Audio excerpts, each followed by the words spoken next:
Hi there, I'm Blair Lindsay, and thank you for joining me while I read a little bit of my new novel, The Beast in the Bone.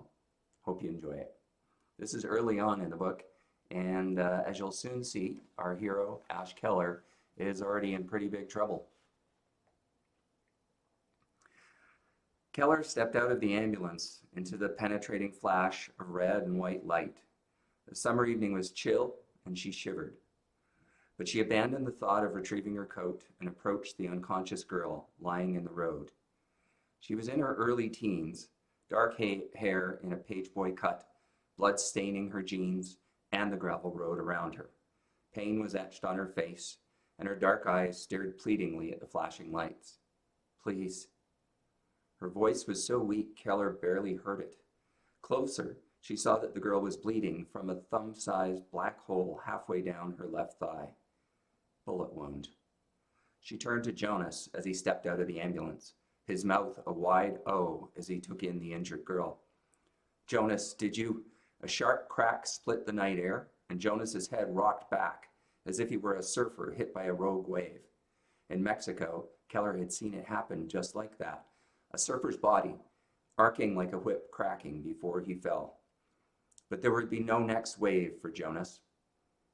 He hit the ground hard, choking and gurgling, his body not yet knowing it was dead, his sightless eyes staring up at Keller's. The bullet had bisected his skull, and blood was pouring from the entry wound just above his right ear. The exit wound in the back of his head was much larger, and a soupy mix of blood and brain was oozing from it onto the road, steam rising from the jellied mass. No, no, no. Keller stumbled back, groping for the ambulance door. Radio. Backup. But before she could climb in, thunder exploded in her skull as something struck her left temple. She collapsed like a swatted fly, lightning arcs of pain shooting through her head, her nervous system stunned and her vision blurry. Through the loud hum in her ears, she heard heavy breathing above her and had the sense of a shadowy figure bending over her, bringing with it a sour smell of sweat that sparked a surge of nausea in her belly. She groped her way onto her knees, thoughts fuzzy and indistinct, and tried to regain her feet, but her limbs were slow and clumsy, and the pain in her head intensified as she rose.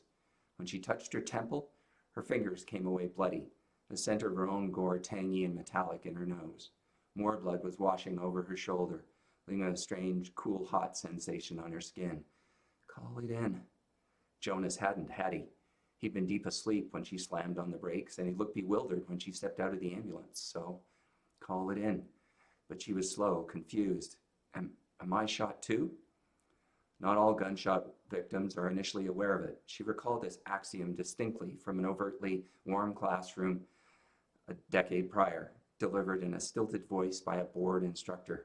But the thought had stayed with her, incredible in its demonstration of the vagaries of the human mind.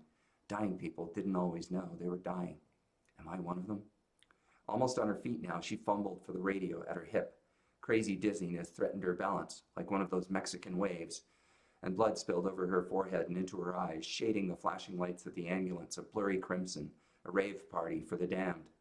She could feel her head injury now, feel her thoughts coming apart like a broken machine beneath her skull. Even after, she would remain ashamed of the one thought that chugged on as cogs flew apart in the damaged engine of her mind, invulnerable to fear or blood or concern for others or herself.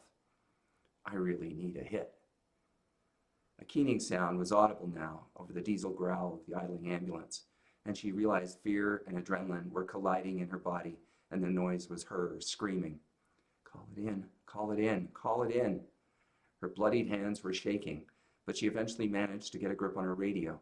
She tried to still her fingers long enough to press the orange button on the unit, the I'm in fucking trouble button that would summon immediate help. But another lightning explosion of agony in the back of her head threw her to her knees again, fumbling at consciousness as it slid like oil through her fingers. The flashing lights in the ambulance and even the scent of blood all receded into a long gray tunnel.